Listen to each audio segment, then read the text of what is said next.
Днес малко по-нестандартно събота вечер и сме с Дани Стефанов. Дани, здрасти.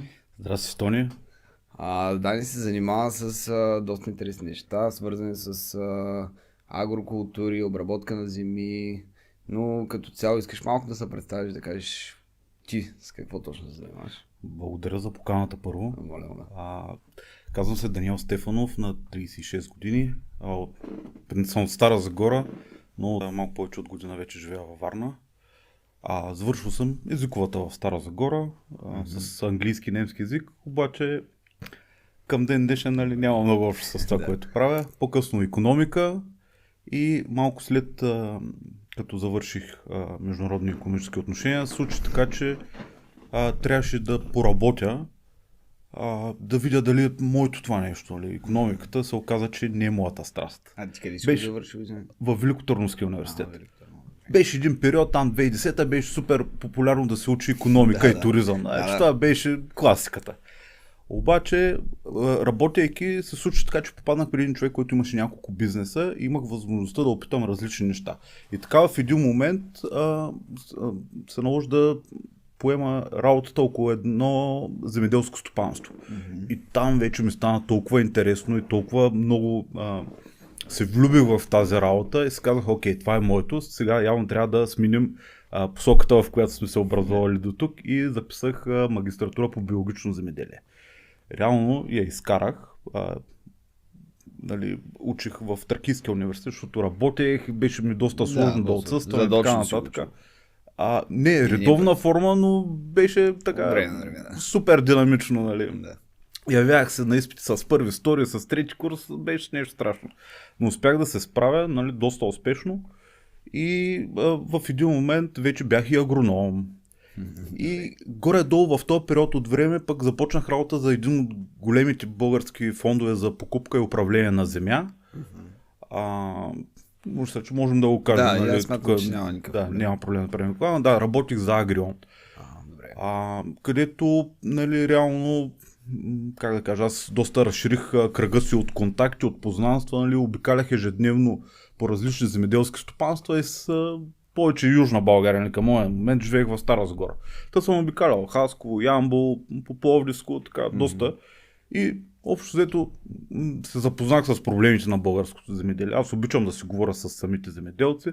Нали, преди всичко те са хора, нали, после са земеделци и повечето имат едни и същи проблеми. И, нали, сядаш, най-нормалното нещо, сядаш си говориш с тях, нали, ти си разказваш своите неща, техните, така, влизаш в някакви нормални човешки отношения. По-лесно се случват нещата като цяло така. И общо дето видях, че има доста проблеми и те трябва да се решат. Обаче се случи така, че в този период от време аз се запознах с един от моите бивши съдружници. И той дойде с предложението, виж какво, те се занимаха с търговия на земя и каза, ние хубаво купуваме земите, обаче на хората на времето са им върнали гори.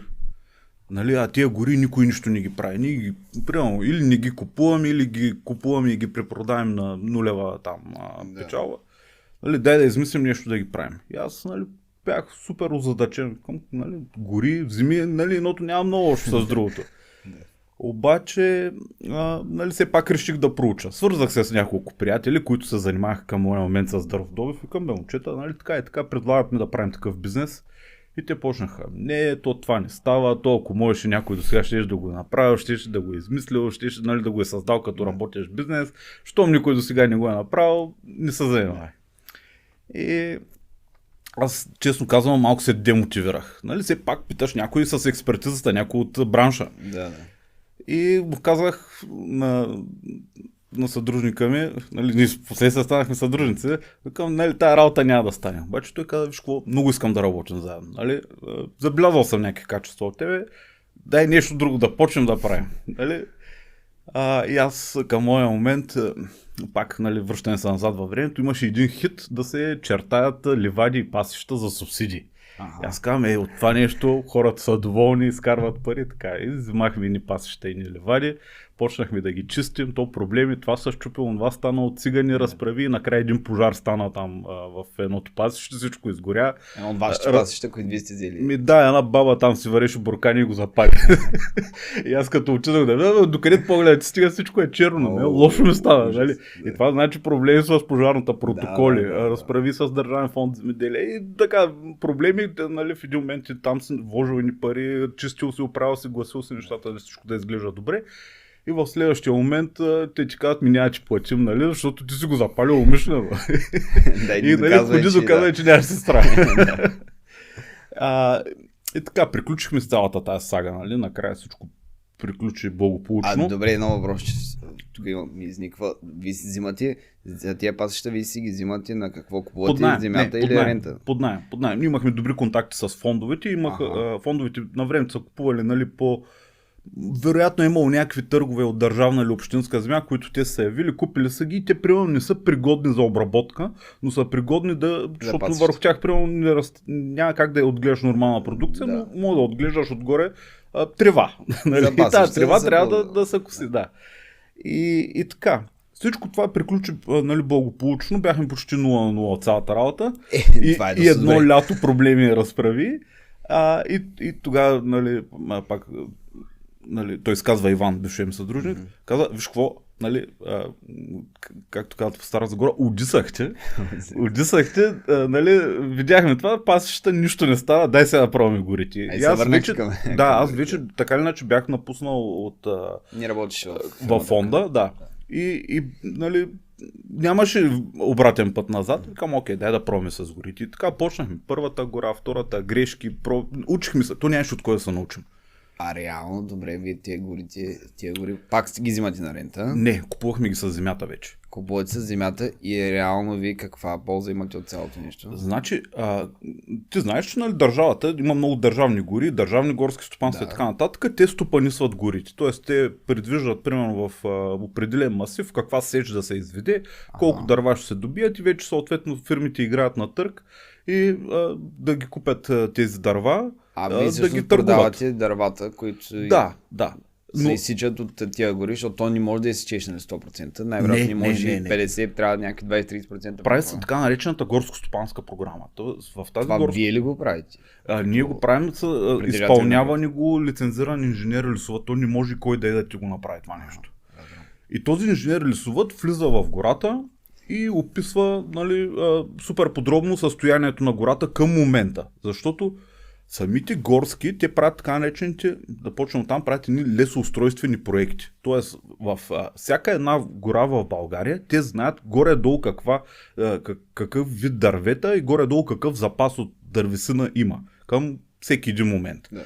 Обаче, нали, някой някога назад във времето го е направил, но после много рядко ходят това нещо да го опресняват като информация. Тоест, те ходят там обикновено, където се знае, че следващите няколко години ще се извършват някакви дейности. Където няма да се извършват, общо взето ги приписват нещата по таблици и там по едни коефициенти ги завишават. Да, обаче, нали знаеш, примерно почвата на едно място е различна, на друго е друга. Природата си е природа.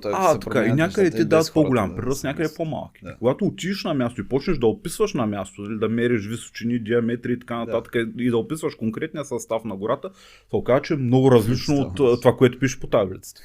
И после, след като го напише това нещо, нали, инженера, пристигат от регионалната дирекция по горите да го проверят дали това наистина отговаря на истината.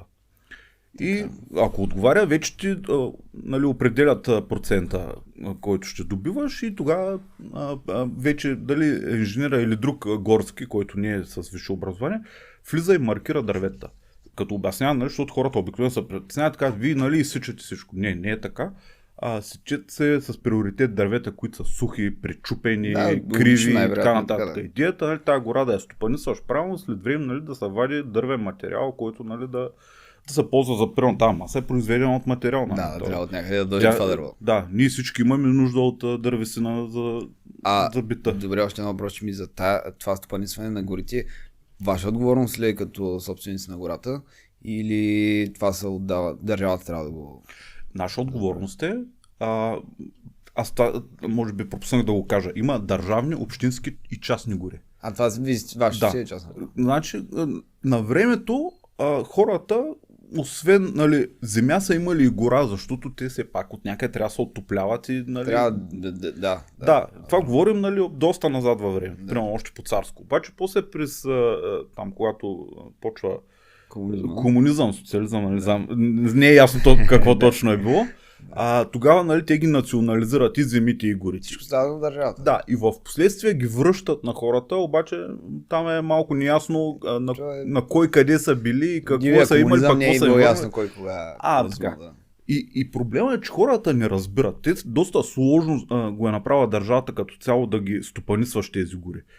Има си нужда от специалисти, те, как да кажа, са малко на брой в България, на някой не им се занимава и така. И ти да го организираш цялото това нещо си е доста сложно. Ако ти не си минавал през този процес, никога най-вероятно няма се захванеш да го минеш и да го правиш. А вие и двамата не бяхте правили нищо подобно? Не, значи аз за първи път влизам в гора, сега различаваме голисна от широколисна дървесина, но за мен беше напълно ново преживяване. За първи път влизам с такъв офроуд джип, почваме да затъваме, калища, вадим се, това се счупило, това станало. Така, караш по едни доста стръмни места, чудиш се, ще се обърнеш ли с този джип, няма ли? Впоследствие това ми стана като хоби офроуд карането, много е интересно, много е приятно и така. Така попаднах в горите. Обаче да стигнем от там, що излезнах от този бизнес. Реално преди... само да кажем колко години се занимавах? 6 години се занимавах с това. Като може би бяхме направили най-голямото, то не знам дали има второ всъщност, може би към ден днешен да има, но бяхме направили най-голямото частно горско предприятие в България. Като бяхме направили няколко хиляди декара гори по този начин. Добре, горе-долу от 1 декар гора, на база на тези 6 години опит, който имаш, от 1 декар гора на годишна база можеш ли да кажеш някакви цифри от порядъка на колко кубика дърва може да Какво може да извадиш? Много е различно, много е специфично, защото някъде примерно може да извадиш 5 кубика, някъде извадиш 10, друга е 20 и така нататък. Много е различно от състоянието на гората. Но другото, което е, че тази гора може всяка година да я стопанисваш, т.е. да я експлоатираш. Реално можеш да го правиш примерно тази година и после да чакаш между 7 и 10 години да го направиш отново, защото тя трябва да отговаря на определени условия, че не мога да разреждаш до безкрайно. Да.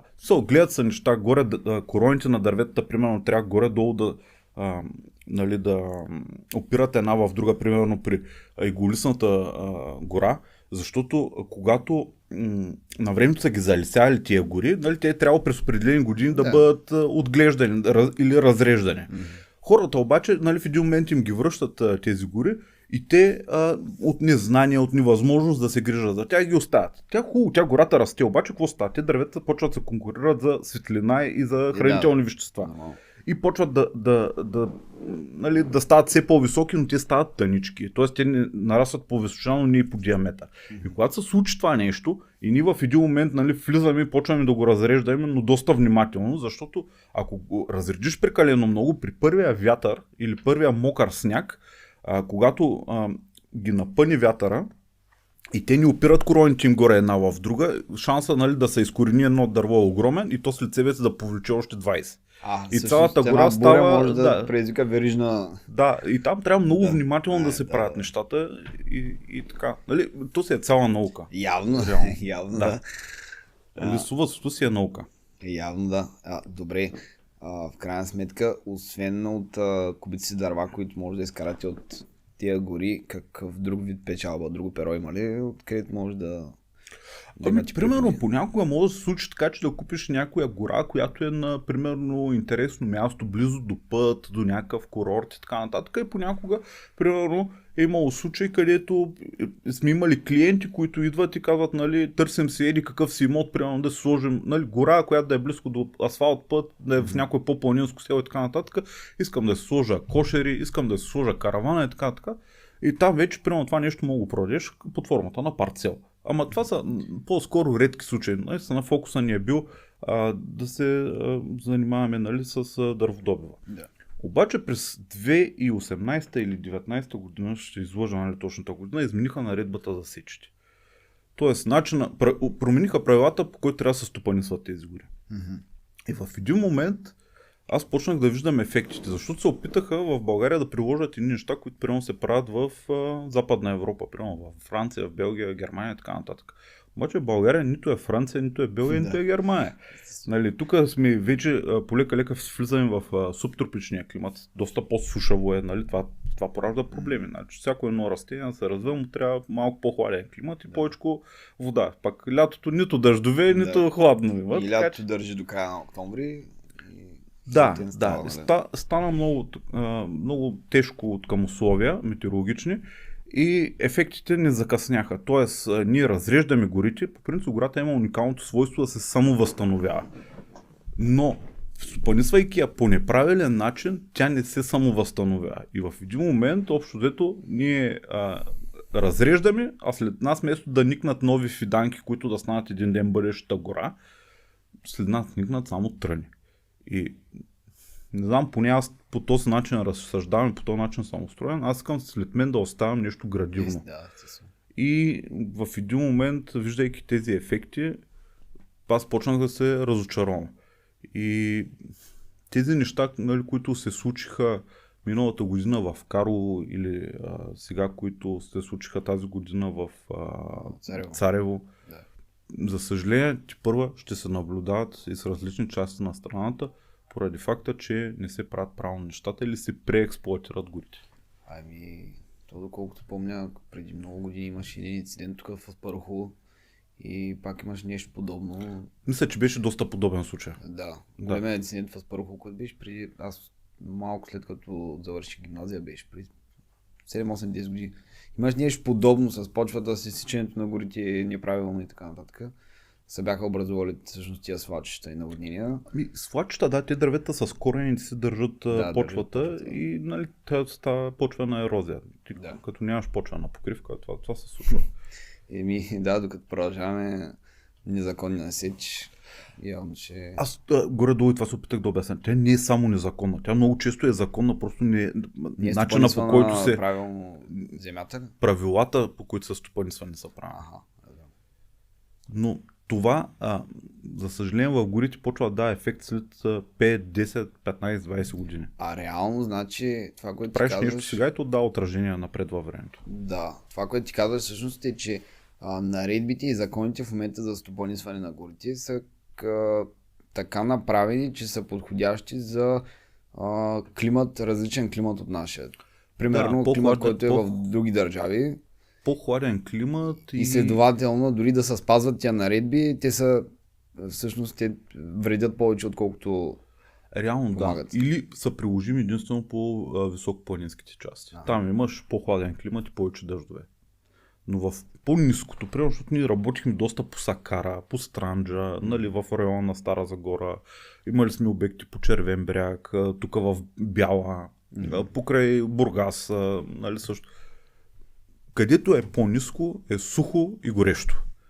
И няма ефекта, който търсим да постигнем, няма как да се получи. Но в същото време ти спазваш правилата, че не правиш нищо нередно. Реално да, само че Не, има нужда да се променят нещата. Въпросът е, че държавната структура знаем, че е доста тромава, бавна и там се случват трудно нещата. Съгласен съм. Нали, много често нещата се случват и на проба грешка и те също пробват някакви неща, виждат дава ефект, не дава ефект, добър ефект, лош ефект. Да, естествено, и това го има, че трябват специалисти в крайна сметка, за да може да се... Там също мисля, че имат огромен проблем с кадрите. Това е интересно сега да го споделя. Хубаво тръгваш да правиш такъв бизнес, откъде взимаш горски.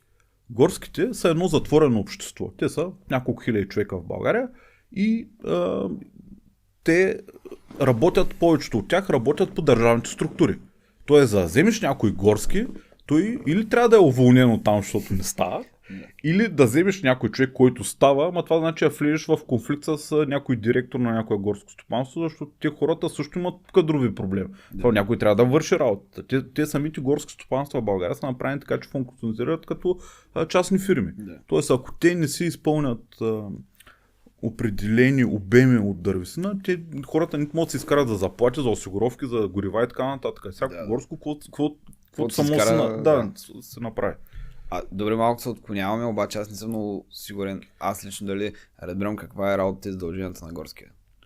Ами горския има работа и задължение първо да опазва това имущество, което да не са сечени законно, да не влизат хора. Другото, което правят, нали, когато предвиждат някой масив да се води сеч в него, те предварително, нали, влизат и маркират дърветата, които трябва да бъдат отрязани. И ги описват. То е тяхна работа. И маркирайки тези дървета, то прямо се знае в гората, прямо каква е средната височина на дърветата. Когато вземат обемите, нали, на всяко едно дърво, което е маркирано, височината по обема, по бройките дървета и ти дава едно доста вярно, приблизително количество, което ще бъде добито оттам. Тоест те предварително знаят какво ще добият. Да. И после, нали, когато се извършва самата сеч, обикновено това нещо го правят частни фирми. На времето са го правили, нали, самите горски стопанства. Да. В момента го правят частните фирми. Тоест горския трябва да следи фирмите да не правят извътре порази. Да. После, когато приключи, нали, сечта, почнат да извозват тази дървесина, нали, към складове, заводи и така нататък, той трябва да издаде билети, нали, за транспортирането и, нали, да проследи целият процес да протече правилно и да няма, да няма някакво ощетяване на държавата. Да. Горе-долу това е работата. Разбирам. Добре. И след като ти излизаш да се върнем малко към горите. Искам просто да ти доразкажа. Откъде се намираш кадри? В един момент ти няма откъде да вземеш. Нали, примерно има един-двама на час на практика, ама той него го дърпат примерно няколко различни фирми. Нали, всеки вика, ела при мен, то там, нали, трудна работа да се вредиш. И стигнахме до извода, че трябва да си отглеждаме кадри. Тоест отиваме в училището по горско стопанство, има такива средни училища в България няколко, отиваш в училището по горско стопанство и питаш директорката: добър ден, госпожо директор, кажете ми тук сега колко деца, младежите, има някои, които учат задочно и са по-големи, нали, на възраст, над 20 годишни. Кажете ми, примерно, да речем, от редовните има ли някой, който става? Примерно, има тук един, двама, петима, нали, ма те, примерно, сега са още малки. Ами от задочниците има ли? Има и тук няколко момчета. Дайте сега да видим кои са те. И тя почва да им звъни. Те тук една фирма търсят, нали, горски. Имаш ли интерес? И, нали, кой има, кой няма, така нататък. Примерно от 20 човека отсяваме трима. От тия трима, да речем, един пристига или двама пристигат, им казвам: ето, момчета, нали, елате, изкарайте една седмица при нас. Нали, ако трябва да вземете си отпуска, нали, ще ви платим. Елате, влезте в гората, вижте, нали, какво трябва да се направи, за да знаете можете ли или харесва ли ви вашето ли. Те реално, докато учат, те нямат никакъв практически опит. И ние стигнахме оттам да се отглеждаме кадри. И в един момент, нали, те казват: окей, за нас е тази работа, става така. Той идва, почва работа при нас и, нали, ние го учим, ходи с друг горски, примерно, който вече се работи при нас, и обикалят заедно, той му обяснява така. Обаче той през това време трябва да се подготви да се яви на изпит пред изпълнителната агенция по горите. Значи той, ако не премини този изпит, не мога да работи за вас. Да, защото те са на лицензионен режим. Тоест, ти не можеш да бъдеш функциониращ горски в България, ако нямаш лиценз за тази работа. А лиценза защо е? Ако направиш 3 нарушения, ти взимат лиценза.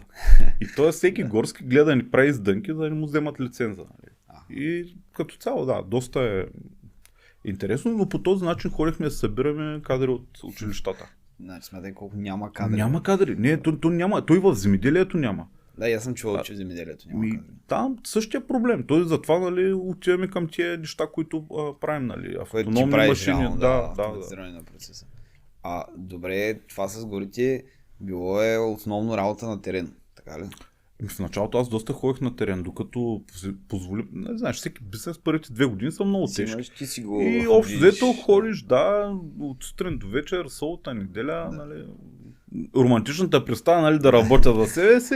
Ами искам да кажа всички, които обмислят, нали, да почнат да работят нещо за себе си. Много е добре, много е хубаво, но работиш много повече, ако трябва да работиш за някой друг. Нали. Там имаш фиксирано работно време, после се тръгваш и кажеш чао.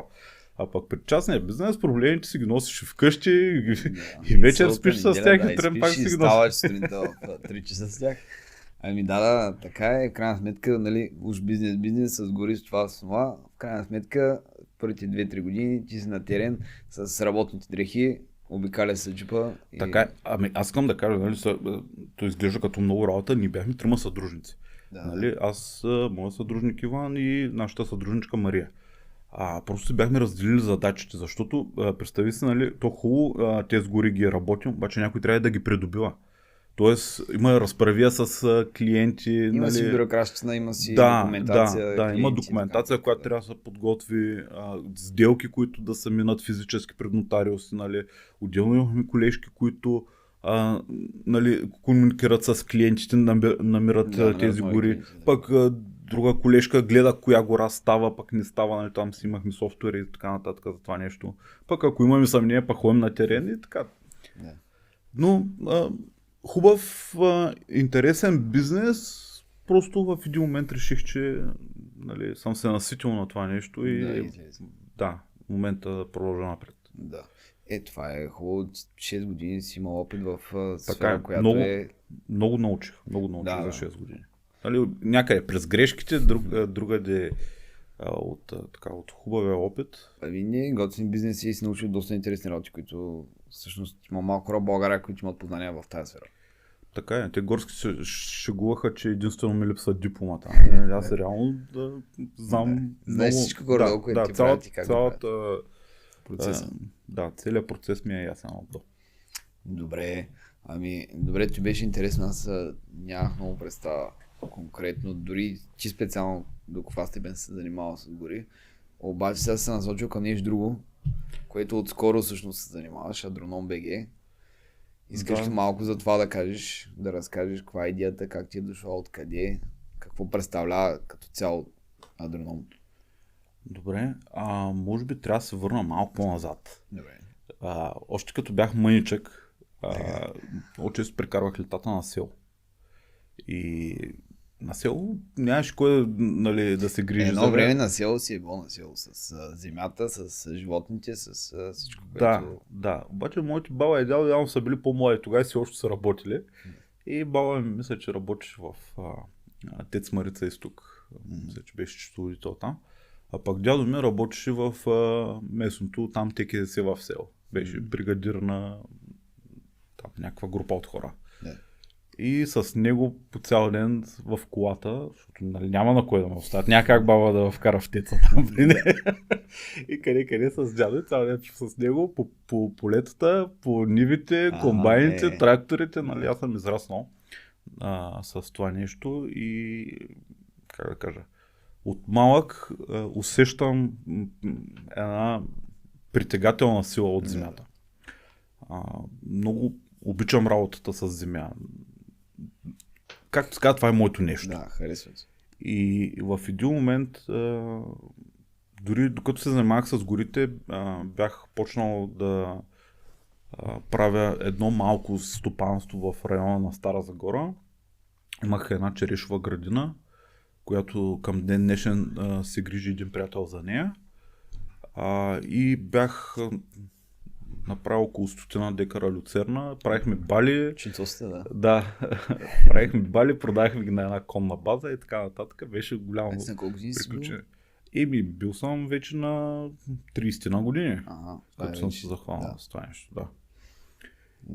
И така, и се чувствах щастлив от това нещо. Много ми харесваше. И просто в един момент, като приключих с горите, реших, че нали, трябва да почна отново на чисто.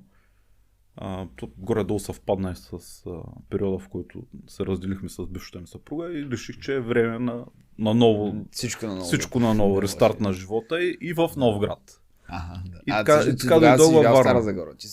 Да, до този момент живеех в Стара Загора. И пристигайки във Варна, окей, нещо трябва да правя, нали, хубаво. До сега представи как си има едно супер натварено ежедневие и в следващия момент, нали, не правиш нищо. То пак, ето, използвам момента, много е романтично, нали, как ще се почиваме, почиваме си 5 дена. После почваме вече да... Особено ако си свикнал да имаш натварено ежедневие и всеки ден да решаваш проблеми, да с комуникация с хора и така нататък, и изведнъж се чуеш какво да правиш по цял ден. и най-вероятно е доста депресиращо в даден момент. Да. Депресиращо не, нали, липсва ти тая динамика. Да, Ти си свикнал на определен начин на живот и нали, с много пътувания и така нататък. Трябваше да започна да правя нещо. И имах идея да правя така нареченото регенеративно земеделие. Тоест с намалени обработки. Не знам, може би си чувал за това нещо, може би не, мога да разкажа. Да, най-добре разкажи, аз нямам като цяло много знания в тази сфера. Регенеративното земеделие, така да го обясним, това е новото био. Добре. Да. Какво представлява то? Общо взето имитираме това, което се случва в природата. Тоест, не орем и сеем. Осигуряваме целогодишна покривка на почвата. Добре, това означава всъщност, че липсва една част от обработката. Примерно, едно няма семенце. обработка на земя. Представи си едно дъбово дърво. Така. И един жълът пада на земята. Да, той сам се... И той сам от него пониква фиданка. Да. Ако не го намери някой глиган да го изяде. По този начин нали, могат да се случват нещата и в регенеративното земеделие. Само че там се използват едни сеялки, които много прецизно отварят реда само там, където трябва да попаднат семената и след тези дискови, които отварят реда, има други дискови, които затварят веднага реда. И така по този начин не се губи почвената влага. И нали, съответно не нарушаваш и структурата на почвата. Обяснявам. В почвата имаш различни слоеве. Значи хумусният слой ти е най-отгоре. Отдолу вече имаш глина, пясъци, камъни и така надолу скали. Какво правят в момента земеделците? Те с едни много големи трактори, едни много големи плугове почват да урат и урат, ама колкото може по-дълбоко. Значи смятат, че така правят нещата по-добре. Обаче истината е, че ти изкарваш тези неща, които трябва да се стоят отдолу и качваш най-отгоре, пак това трябва да стои най-отгоре, ако пращаш най-долу. Те са обращателни плугове. Да. И по този начин ти разваляш структурата на почвата. Да не говорим, че вътре има аеробни и анаеробни бактерии. Има микроорганизми, има червейчета и така нататък. И ти това нещо като го разбъркаш и ти тази почва буквално я убиваш. Тя е жива иначе. При други нормални условия тя е жива. И общо взето, когато не го правиш това нещо, тя почвата се почва да се функционира по нормалния начин. И тя, когато ние орем, съответно се структурира по-добре, вече има възможност да по-голям предел на влагозапасимост, мисля, че беше термина. Тоест, когато вали дъжд, много по-добре абсорбира тази влага и в последствие полека-лека отдава на растенията. А пък в момента какво се случва? Представи си едно изорално поле, както много често се случва, или дори в момента, нали, урат по нивите и пада един много пороен дъжд. И целият хумусен слой се свлича в деретата. Тоест това, което е полезното, което милиони години се е създало, то отива в деретата, в реките или много често дори на асфалта излиза. Значи то не е случайно, природата е създадена така, че този слой да е по-надолу, за да не се случва точно това. Ние го правим обратното. Ние го правим в последните, може би тук 100 години, даже няма и 100 години. При това нашите предци, примерно, че си виждал рао на село, си виждал рао едно време, нали? Впрягаха магарета кони и нали... И с това рао, то обаче няма обращателен елемент. Тоест отваря само където е браздата. Нали? И отваря, колко ще отвори? 20 см, 15 нали? Те не оряха толкова дълбоко хората. И нямаше проблем, почвите бяха здрави. А в момента с това роене надълбоко причинява много повече проблеми, отколкото... Нали, добре, що се практикува това? Това е много добър въпрос, трябва да го зададеш на хората, които го правят. Реално има проблем. Има проблем, почвите деградират, хумусното вещество намаля, тяхната плодородност намаля и ако продължаваме по този начин да ги караме нещата, имаше едни прогнози, миналата година бях на един форум по почвите, правиха в София, прогнозите са, че ни остават около 50 реколти и приключваме. После не знам какво ще ядем, хидропоника, нещо там на пясъка, някакси нещо ще правим. Генно модифицирани създадени в лаборатория. Дори генно модифицираните неща им трябва почва за да растат. Добре, в крайна сметка, защо това нещо, каква е логиката да се прави това нещо в този случай? извлича се повече реколта за по-кратък период от Ами аз ще време, кажа, или аз съм разговарял с много земеделци. Питам защо го правите. Нали? В смисъл, то е било приложимо към някакъв момент. Защото те какво правят? Нали, урат, сеят, блъскаха с торове. Сигурно по-бързо се случва. Да, и правим едно Продукцията, интензивно да земеделие. кажеш. Обаче това интензивно земеделие вече не работи, не се случват правилно нещата. Климата се измени, стана горещо, няма дъждове. И те от година на година претърпят все по-големи загуби, нали? Самите фермери, защото ти ако нали, се замислиш техния бизнес, какво е? Те влагат парите си, буквално ги зараят в земята и чакат доста време преди да ги изроят обратно. И се надяват Нали, природата да ни ги унищожи. Да, обаче природата вече не е така благосклонна. Да. Нали, имаме проблеми. И ги питам, добре, защо продължавате по този начин? Мисъл, защо, примерно, един човек прави едно и също нещо, виждайки, че има проблеми, очаква различен резултат. Нали? Това за мен винаги е било неясно. Да. И питам защо. И те казват, нали, това е класически отговор. Дядо ми правиш така, баща ми правиш така, аз ще правя така и сина ми ще прави така.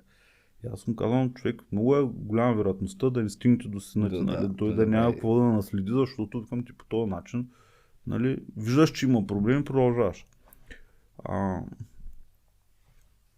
Имам и аз там неясноти защо се прави това нещо и защо по този начин. Но дали това регенеративно земеделие е приложимо навсякъде? Вероятно не. Има места, просто не става. Няма достатъчно влага като цяло. Нали, то там като цяло е трудно да се прави земеделие, освен ако не е поливно.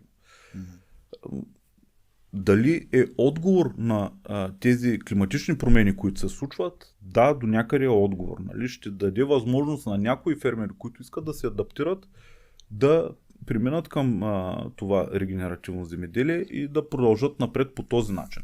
Какви са ползите? Първо, здрава почва. Второ, намаляват обработките, т.е. нямаш толкова разходи за гориво и така нататък. Трето, може да ползваш по-малки трактори и съответно ти трябва толкова много железа и плугове там. Нали? Четвърто, по-малко торове. Т.е. нали, турим по-малко. Да. Пето, здравите растения не ги закачат неприятели и болести. Тоест, боболечките не обичат здрави растения. Те ходят и търсят тия, които са буквално на стероиди. Тоест там, където турим и пръскаме. Да. И да, трябва малко време да мине да се случи това нещо, но то е приложимо. Виждал съм го в различни стопанства в България. Съм ходил да го гледам на място и виждам, че това нещо се случва и работи. Има хора го правят над 10 години и то успешно. И вече са стигнали до там, че дори добивите им са по-високи, отколкото са били преди, когато са правили конвенционално земеделие. Та така, и аз реших, че ще правя такова нещо. Окей, трябва да си намеря земя, тук да си купя и да почна да правя в малко по-малко мащаби. Това е при година и нещо. И точно в този момент, за мой късмет, почна войната в Украйна. Цените на зърното нагоре, а рентата в България се определя от цената на зърното. Рентите нагоре, земята се определя от цената на земята се определя от стойността на рентата. И земята нагоре и в един момент, нали, аз осъзнавам, че няма как да ми се случат нещата, нали, имам някакъв хикс пари. Да, ти няма просто инвестицията не е оправдана. Да, и то не е оправдано, нали. И не е ясно как ще се случват нещата и за напред, нали, какво ще става, нали, ще отива ли още нагоре стойността на продукцията. Тогава беше много неясно за цените на много неща. Да, беше някакъв страшен хаос. И казах, окей, добре, явно трябва да изчакам малко. Добре, ама то хубаво, чакаш, че трябва да почнеш да правиш нещо. Не се стои така. Да. И обикалях по тези стопанства да видя, нали, все пак какво правят хората, как го правят. Да се запозная с тях. Нали. Интересното, че тези хора, които правят такъв тип земеделие, са склонни да разказват и на другите хора какво правят с цел да го популяризират. Значи в момента в България, това има информация преди няколко дни, има около 4 милиона декара, които вече се гледат по този начин. С намалени обработки, да, регенеративно. Така. Само да допълня за регенеративното земеделие. Какво правим? Сеем пшеница, след пшеницата сеем покривни култури. Покривните култури са микс. Може да са фи, соя, овес, грах, лупина, шафранка, бакла, ряпа, дайкон. Тия репи много хубаво разрохват почвата и обират така, разни остатъци от пестициди и химикали. И тези култури те изкарват цялото лято реално, създават един Защитен слой. защитен слой, една покривка на почвите. И зимата, ако не измръзнат, защото последните години не измръзват. И тя зимата вече е доста мека. Зимата е мека. При нормални условия би трябвало да измръзнат и на пролет, директно в тези посеви, ако са измръзнали, мога да влезеш да сееш пролетници. Там дали ще е слънчоглед или царевица, няма значение. Но може да сееш пролетници. И така, хем влагата се е запазила, хем тези растения, някои от тях са азотофиксиращи, т.е. те са обогатили почвата с азот. Други, тези остатъци от корени от надземната част, те ще създадат пак хумус. Отделно ще създадат и почвена покривка, т.е. като мулч отгоре. Т.е. дори да имаш влага и да напече след това, нали, така по-обилно слънце, ти няма да имаш толкова изпарение на влагата от почвата. Общо ето е win-win. Много е добре. И после след пролетниците, нали, отново сеем покривни култури или сеем есента пшеница. Нали, но непрекъснато върху почвата имаш покривка. В нито един момент не оставаш оголена. И по този начин, нали, всичко заработва полека-лека. Така, аз към този момент не съм успял да го направя. Искам теория, на практика съм го виждал, но запознат съм с цялото нещо. Идеята ми в един момент да почна да правя и това. А ти реално в момента нямаш земя, която да обработваш? В момента не. Към този момент не, но в момента фокуса ми е изцяло в агроном и май е време да разкажа вече за него. Интересни работи са това. В началото на разговора те помолих, ако някъде много се отплесна. Не, ми е интересно, аз не съм сигурен с някой, който е запознат в тая тема и по-надълбоко. И ми е интересно. И всъщност ти имаш план да вземеш земя и да пробваш този вид... Да. Искам в един момент да правя точно това. Добре, това е интересно. Да. Ако 4 милиона, добре, ако 4 милиона декара се обработват по този начин в регенеративното земеделие, колко се обработват по другия начин, който вреди на почвата? 31 милиона. 30 на 4. Обработваемата земя в България е 35 милиона декара. Да. Само 4 се обработват по това начин. Да, то не е никак малко. Имайки предвид, че... Нали... но процентно от цялата, нали, от общата площ. Така е. И от тия 31 милиона има някакъв малък процент, да речем половин милион декара, може би, са останали поливни. Това е другия голям проблем на селското стопанство. Какво означава да поливността. На времето имаше изградени поливни системи, канали, тръби, помпени станции и така нататък. А сега няма ли? Няма всичко това унищожено. То беше унищожено от 90-та до 2000-та година. Някъде успяха да го унищожат това нещо. А там това бяха инвестиции за милиарди. И в момента, след като се измени климата и видяха, че има огромен проблем с поливността. С какво се полива тогава в момента? С нищо, каквото падне отгоре. Разчитат на дъждове. Каквото падне отгоре. Ако някой реши да прави инвестиция в поливни системи, там първо сумите са много големи, второ разправите, докато си направиш сондаж и го закониш, са още по-големи. И това отказва голяма част от хората. И те не искат да го правят. И разчитат наистина на това, което природата. Това е много на късмет. Ами наистина е на късмет, то се е хазарт. Ти не си устоиш. Едната година може да изкараш много, другата година да си добиви близки до нулата и да приключиш. Да. И ти то не зависи по никакъв начин нито от тебе, нито от хора около тебе, дори не зависи от конкуренцията, зависи от природата и ти разчиташ на нещо, което никой не контролира. Така е. Аз затова казвам, регенеративното земеделие е до някъде отговор на това нещо. Сега, има хора, които са пробвали, не им се е получило, нали? На всяка има причини. То си има и вече в България има хора, които доста го разбират, експерти са в това, има хора, които произвеждат такива покривни култури. Едни мои приятели от фирма Агровар, те това правят, произвеждат покривни култури, миксове, ходят на място, гледат почви, климат, нали, това е, цялото нещо е на събирана информация назад във времето, нали, те имат информация прямо последните 20-30 години, какви валежи има, какви средни температури. Да предвидят как ще е бъдеще. Гледат и почвения профил, взимат се анализи, нали, гледат се тази почва, какво става, какво не става там, препоръчват ти конкретни покривни култури. И тогава нещата се получават. Някъде казват, нали, наистина много искаме, но не е приложимо. Да. Така че, нали, хубаво е във всяко едно нещо се доверяваш на специалиста. Нали? Ние обичаме много да справим нещата сами, по-за то не работи. Добре, очаква ли се всъщност по-голям процент от обработваемите площи да се обработват по този начин? Селско-стопанската политика на Европейския съюз бута нещата в тази посока. Тоест новия програмен период, точно това искат да ги накарат в момента, да правят покривни култури, тези, които урат, да не урат до последния момент, преди да се направят сидите и така нататък. Ако имат наклони там, имат си определени изисквания. И нали, ако ползват биологични препарати за растителна защита, там ги субсидират допълнително и така нататък. Нали, много скоро, мисля, че ако не е вече факт, ще им дават възможност и да участват в така наречените въглеродни пазара на въглеродни емисии. Тоест, ако нали, ти отглеждаш по този начин, правиш земеделие, да имаш възможност да участваш на пазара на въглеродни емисии, да получаваш пари за това, че го правиш по този начин. Че това е готино. Да, така е. Малко там мисля, че трябва да се поуправят нещата от към да се улеснят процедурите. Защото, както винаги го правят доста сложно. В крайна сметка това е допълнителен стимул да се обработваш земята по този начин, което според мен все повече и повече хора ще почнат да я обработват така. Защото ако от другия начин не съм толкова вреден, както ти казваш, то няма логика да се продължава да се прави следващите години, защото накрая наистина ще остане без обработваема площ.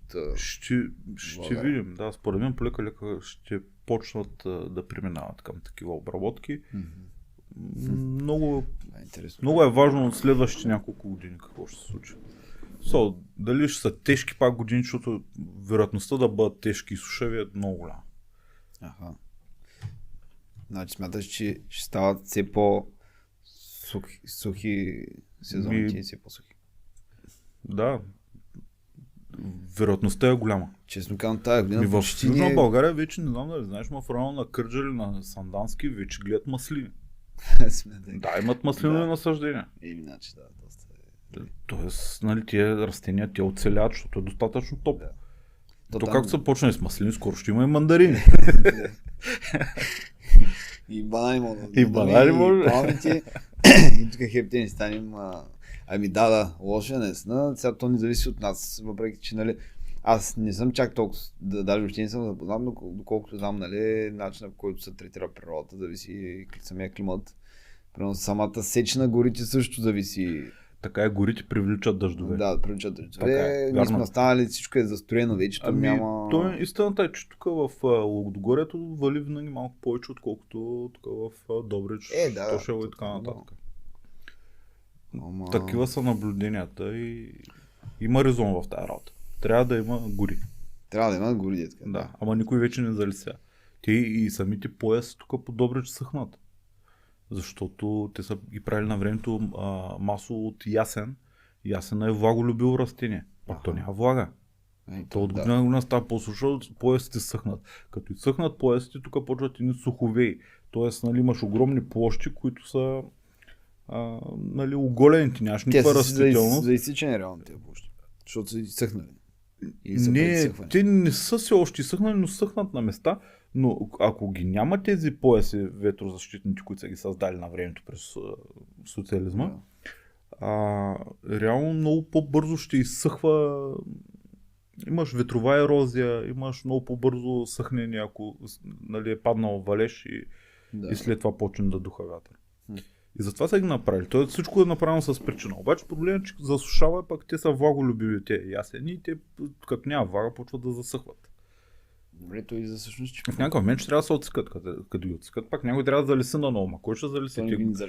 Те горските стопанства, едно време, значи, инженера, с който аз работих, ми разкаже, че той е бил в Стара река, директор на горското там. Това е сливен котел там нагоре в Балкана. И казва, само моето горско, което беше малко горско предприятие, заличаваше на времето по 4000 декара на година. Ако сега в цяла България има залесени 4000 декара през миналата година, ще бъде някакъв рекорд. Ние ако продължаваме така, то след 10 години ще е така слуша тук, че нищо няма да мога да расти. Ако никой не залесява, само са изсъхват и за Афганистан казват, че някога са били гори там. И сами са си го обезлесили, е станало непригодно. Добре, няма ли, реално това не е ли ниша, която някой частник да запълни? С залесяването ли? Да. Аз обмислям дали не мога да залесявам с дрон. Да. Ето да, с дрон. Защото в крайна сметка, ако никой не залесява, а трябва да се залесява, има резон да се направи това нещо, това си е пазар и е ниша за някой, който се хвани и седни да го направи. Така е. Според така мен има доста хляб. Има и предвид, че това е много тежък труд. Значи, на време, като са залесявали, много обърнахме на разговора за горите, но предполагам, че е интересно. На времето, когато са залесявали, това има и предвид, че е било много труд. Нали? Ако щеш с биловолите, са ходили, са правили бразди, в които после са слагали или жълъди, или фиданки, или така нататък. И това са хора с мотичките, после копаели са и така нататък. Сега тук ги няма тези хора по селата. И на време са работили наистина тези хора за някакви, доста малко пари. Дори пак споменавам инженера Иван Иванов, разказва следното. На времето, примерно, забелязал, че в Кърджали, там надолу, Ардино, там в този район много рядко има или почти няма горски пожари. Там хората си пазят изключително много горите. Обяснявам. Около Арда, на времето се чува, че са ставали някакви винаги наводнения. Там тя доста голям водосбор има. На времето са били голи скали и байри. И при един проливен дъжд, цялата тази вода се налива долу в реката и тази река приижда. Дори са имали системи за ранно известяване, защото има бродове през тази река, където са преминали пътища, хора, така нататък, за да не завлече реката хората, като предойде. И какво правят в Кърджали? В горското стопанство, той ми обяснява, вика, отивам там на някакъв обмен ли е било, нещо. И казва, сутрин хората взимат един чувал с фиданки на гръб и един чувал с пръст. И отиват и слагат борчетата върху голата скала. И слагат 2 шепи пръст. Като ти няма пръст. Значи бора, черния бор специално, той е уникален вид, той расте върху голата скала. Даже оня ден гледах едно видео с дрон снимано на белоградчишките скали. Ако обърнеш внимание, горе има на скалите и борчета. Кадри от филми и така нататък. Има и борчета на скалата, които сигурно са 100 годишни, живи са, там са, дребнички са, но са 100 годишни и растат върху голата скала. Там дори няма пръст. А те са им сложили пръст тук. И така те са ги създали с много труд тези гори и си ги пазват хората и съответно тези вече огромни водосбори, които са се получали, това вече е отпаднало, няма го като проблем. Залесяването е решило проблема. А отпускат ли са средства в такъв, че от Европа няма то. Не. Субсидии те така и не пуснаха никакви програми за горите или пуснаха някакви глупости, които не бяха приложими. Имаше там в един момент да създаваш гори и работи. И да сега модерно да сме еко, да поддържаме природа и така нататък. Не, единствените хора, които в момента правят нещо смислено за гората, може би са гората БГ, които раздават фиданки на хората. Сега, друг е момента, че ти примерно ако тръгнеш да залесяваш някоя необработваема площ, да съдиш дървета там, то не е много законно. Ама по-добре някой да го прави, отколкото да никой нищо да не прави. Реално е така, да. Но пък аз съм учуден, че не дават от Европейския съюз субсидии за това. Няма. За стопанисване на гори, за залесяване няма. При положение, че държавата залесява. Те се опитват, разбери, че то много труд. Много вложения и така нататък. То все пари няма. Тя е една много особена история. Но факт е, че няма залесяване. Да. Добре, че гората успя там да даде приръст. Да. И пак разчитат се на природа, в крайна сметка, да е благосклонна, да може да... Да. Да, добре, ние наистина се отплеснахме, а мен това ми беше интересно за горите. Добре, искаш да кажеш сега малко да разкажеш за агроном. Да. Добре, агроном, общо взето, да почнем от там. Всеки бизнес трябва да решава определен проблем. Да. В случая агроном решава проблема с с изчезващата селскостопанска авиация. На времето много площи в България са се третирали с самолети, хеликоптери. Малките самолетчета за... така. Те вече ги няма, почти изчезнаха. Има някои части от страната въобще не разполагат с такива самолети. Няма кой да лети с тях, няма кой да ги поддържа и така нататък. И те полека-лека поизчезнаха. И когато е попръскат. много влажно, когато е много мокро, особено пролетта, Да. пък понякога е зимата, пък има топли дни и така нататък. Или когато са много високи растенията, земеделците нямат алтернатива. Те трябва някакси от въздуха да си напръскат растенията. Им да, ама ако нямат Ако самолет, нямат авиация, стоят и гледат как парите им земната. се изпаряват някъде. Да. Да. И така се появи идеята за агроном.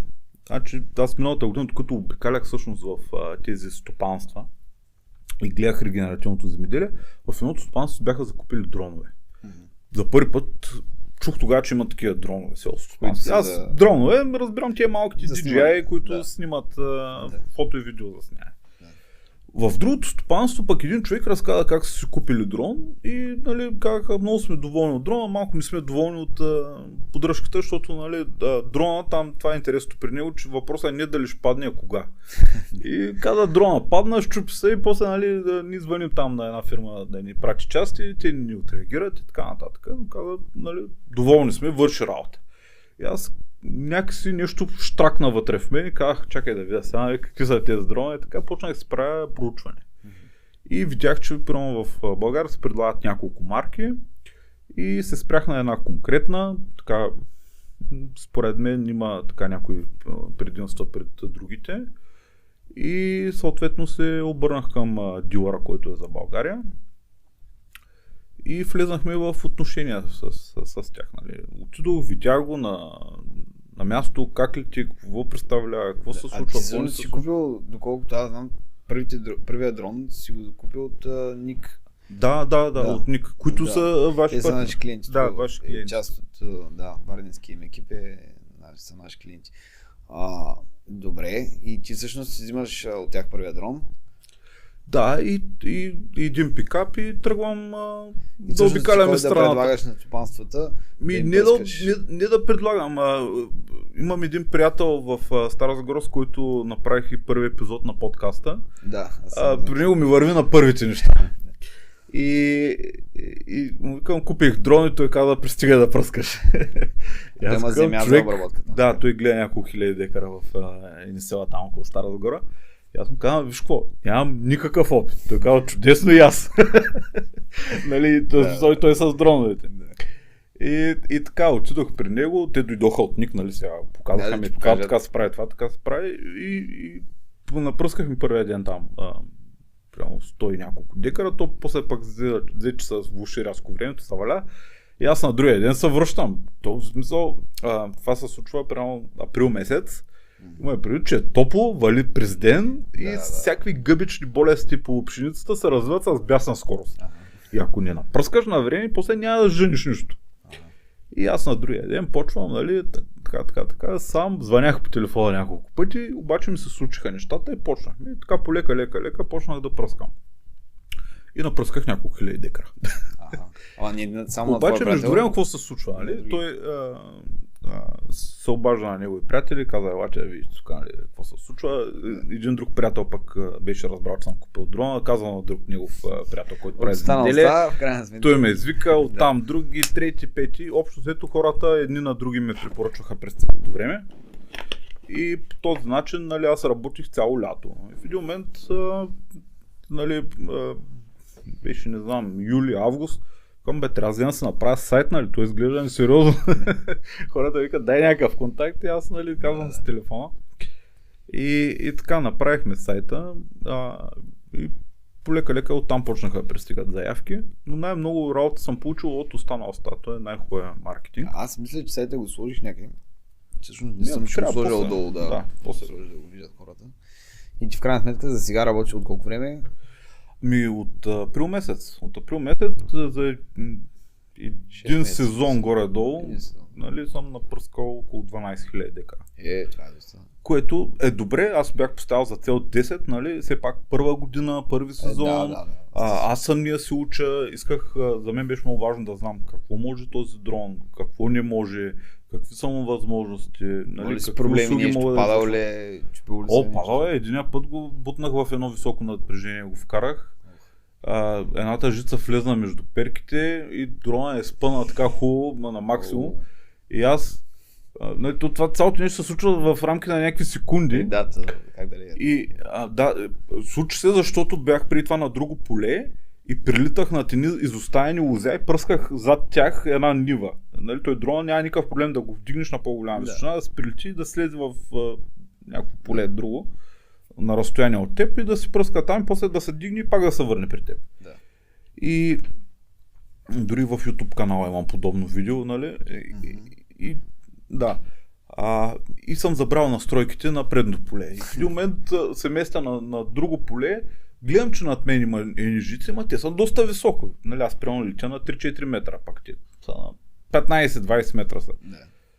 И така и дрона влезна в жиците и аз към тук, нали, през ума ми мина мисълта. Ако са толкова високо, ти си на 3-4 метра, те са на 10 метра, как? Повече са, на повече от 10 метра са. Как се е оплел дрона в такъв случай?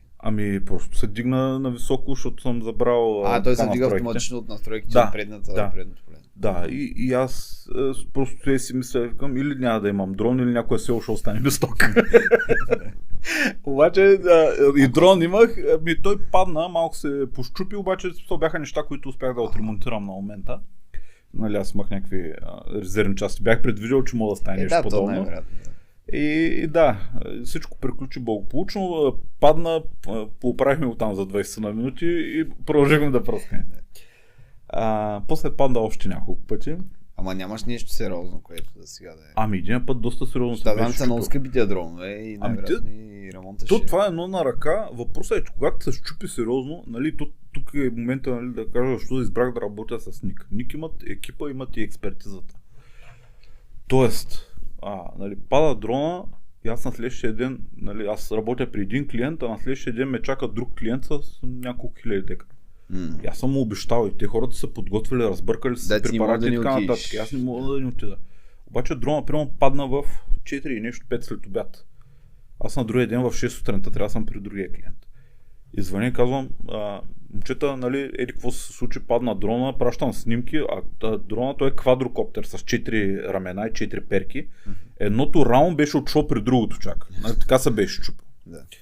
Нали, и те погледнаха, казаха, окей, нали, видяхме какво е станало, добре, след 5 минути ще се обадим. Извънаха на единия техен колега, който беше най-близо до мен. И се оказа, че човека, нали, има такъв дрон при него на части. И двамата се срещнахме между Стара Загора и Пловдив в една нива и го разхвърляхме и след 3 часа дрона ми летеше отново. И на другата сутрин аз пръсках. И затова е много важно кой ти е партньор и когато се случи нещо, имаш проблем, дали ще отреагира. Затова, нали, аз навсякъде споделям, защото, нали, има земеделци, при които ходя пръскам и те после прямо казват, не искаме да си купим дрона. Аз съм казвам, ето това е дрона, нали, той първо ще върши работа и това е екипа, който ще ви помогне, ако имате проблем. Това е супер. Това е изключително. Ти са доста сериозна компания. Така е. Просто имат екипа, имат и знанията. Ние случайно се нападали от 20 години. 15 години мисля, че са. Да. От доста години се нападали, така че. Добре. Какъв е целият процес по едно пръскане? Ти как отиваш, какво правиш с очила ли си с дрона или управляваш от земята? Каква е процедурата? Не е като тия малките дронове, които са FPV. Този дрон, той има приложение. В това приложение аз имам подложка, която е от Google Earth. Нали, и на нея има, нали, два варианта. На нея аз да си изчертая полето, което го виждам аз къде съм, виждам полето къде е и, нали, мога да си го изчертая, нали, ръчно. Мога да го облетя с дрона или може самите земеделци да ми предоставят тези карти, които им правят от споразуменията и по които, примерно, те ползват за навигациите на техните трактори. Това са трите варианта. Сега, много често ми предоставят такива карти те и миналата година приема ми се случи, нали, предоставят ми карта на един такъв блок. На края на блока има един така доста голям и широк канал. И дрона както летеше и влезна в канала и изчезна. И аз чувам как дрона коси, сас, папра, там каквото имаше, нали? И викам, тук какво става? И в същото време гледам, че този канал реално е вътре в полето уж вкаран, пак той не е част от полето. Нали? Има разминания там и то някога много сериозно. И затова дори да ми предоставят такива карти, аз вече си ги проверявам супер внимателно, гледам си ги питам, ако не съм сигурен, ходя на другия край на полето, гледам и така. И когато му затворя полето, т.е. изчертая го, ако има вътре някакви стълбове, дървета, храсти, защото то много често има такива неща в нашите полета, изчертавам и тях като препятствия, защото дрона той може да ги види, но може да не успее да спре, ако лети с по-висока скорост. С каква скорост летят? Обикновено пръскаме на 8, 9, 10 метра в секунда, което не е малка скорост. Нали? Това са над 30 км в час. И той все пак, нали, има резервуар с течност, той тежи, нали, все пак, нали, той има някаква кинетична енергия, не мога толкова бързо. Да, има спирачен път. Това е малкият вариант. Големият е близо 80 кг. И лети с малко по-висока скорост. Така, и изчертавам препятствията и вече вътре го нагласям с каква височина, с каква скорост, с каква норма и през колко метра да влиза. Тоест, аз знам, че дрона, когато лети на определена височина, той прави захват, да речем, 6 или 7 метра. Нали? Той не може да направи примерно 10 метра захват. Просто в края няма да бъде добре опръскан. Пак, нали? Идеята е всичко да го направим така, че клиентите са доволни. Все пак, ако те са доволни, ще ме потърсят пак, ако не са. Естествено, да, ще ми бъде за първи и последен път. А пак не ми е, нали, моята идея е дългосрочна. И по този начин, когато го затворя полето, направям всички настройки, аз го пускам дрона и той почва вече да се лети. Извътре той си оптимизира сам маршрутите. Какво значи това? Избира откъде да мине, как да заходи, така че да изразходва най-малко батерия. И ако някъде, примерно, междувременно му свърши батерия или разтвор, той дрон е с батерии. Има и такива, които са бензинови, но аз съм избрал да питам дали е на батерия или с батерии. С батерии, с генератор имам на полето и няколко батерии и като кацне общо взето сменим батерия и доливаме разтвор и го пускаме обратно. Реално като Формула 1. Каца дрона, за няколко секунди се случва всичко и обратно. Да, нямаме никакво време за губене. И така, интересното приема, че батериите са с водно охлаждане. Тоест, те докато се зареждат, стоят във вода. Технологията е много интересна. Така, и дрона си лети вътре и той може примерно да му свърши батерия или разтвор. Той си слага една нотификация къде е свършил и после си продължава там. Ако примерно е свършил в далечния край на полето, е много вероятно да фане нов ред от близкия, да отиде в далечния, нали, да си изкара цял ред и там само да довърши малкото, което му е останало и тогава да се върне и си хване нов ред наобратно. Интелигентните. Да, той има изкуствен интелект и примерно... Има си отделно изкуствен интелект до някъде, който му помага. Има си, все пак сме в 6-та вълна на иновациите. Вече тук се говорим за дрона, изкуствен интелект. Да, агроботове и така нататък. То е бъдеще в крайна сметка на обработката на земите, защото човешкият ресурс. Така е, човешкият ресурс е все по-ограничен. И във време, и в финанси. Тук пак използвам случая да разкажа, примерно Ник внесоха първия агробот, т.е. първия безпилотен трактор в България. Те вече предлагат такъв трактор, който е подобен на дрона. По същия начин, с приложение, изчертаваш полето, слагаш препятствие, нагласяш го там. Аз гледам някакви хора по TikTok, по Instagram, качват си клипове как са в трактор. Реално нищо не правят, но все пак са там, за да може, ако нещо се случи. Каква е цялата идея? Безпилотния няма дори човек вътре. Няма човек. Ник също така са представители на навигациите Trimble за България. И тези навигации, те ги използват масово фермерите вече в стопанствата, защото реално така няма шанс да призастъпиш някъде. Т.е. да обработиш едно място 2 пъти или пък да оставиш някъде необработено. Но все пак има човек вътре в машината. Има човек вътре, защото на края на реда той трябва да обърне, нали, да хване следващия ред. Сега миналата година имаше случай в Кермен, мисля, че беше това до Сливен. Един чисто нов трактор го бяха вкарали в едно дере, защото механизатора бил зает да си гледа телефона. Те ти правят да си ги гледам на чисто новия трактор с прикачния инвентар, всичкото беше в едно доста стръмно дере. Така. Имат една единствена задача да го обърнат и те го обръщат, ама по друг начин по таван. Добре, на Ник то само си се обръща. Да, той там е напълно автономен. Да. Че това е готово. Да, това е бъдещето. Сега най-вероятно и там има какво да се подобрява в технологията. Ето, те първа според мен ще се подобряват тези неща в технологията. Но Ама фактът, че сме стигнали до там го има. Вече го има. Фактът, че сме стигнали до там е нещо... Вау! Значи, в крайна сметка, човешкият ресурс в обработката на земя скоро ще стане доста излишен. Човешкият фактор от към... Никога не можем да го заменим на не мога напълно. Но ето другия проблем, нали? Едното говорихме за поливност, така нататък, нали, на земеделци. Третия проблем, който ти казват, няма хора. Няма хора по селата. И то по селата наистина няма хора. И ми да, ама то ми представи си как купуваш един супер скъп трактор за няколко стотин хиляди лева и качваш в него един човек от малцинствата да се учи да го кара, защото няма кой. Да, и това е така, ама... защото на хората им предлагат, вече хората са свикнали малко в урбанизиране, са свикнали в по-градовете технологии. Ти в селата никой не живееш, защото нямаш достъп до медицинска грижа, нямаш детски градини, нямаш хранителни магазини. Това проблема става...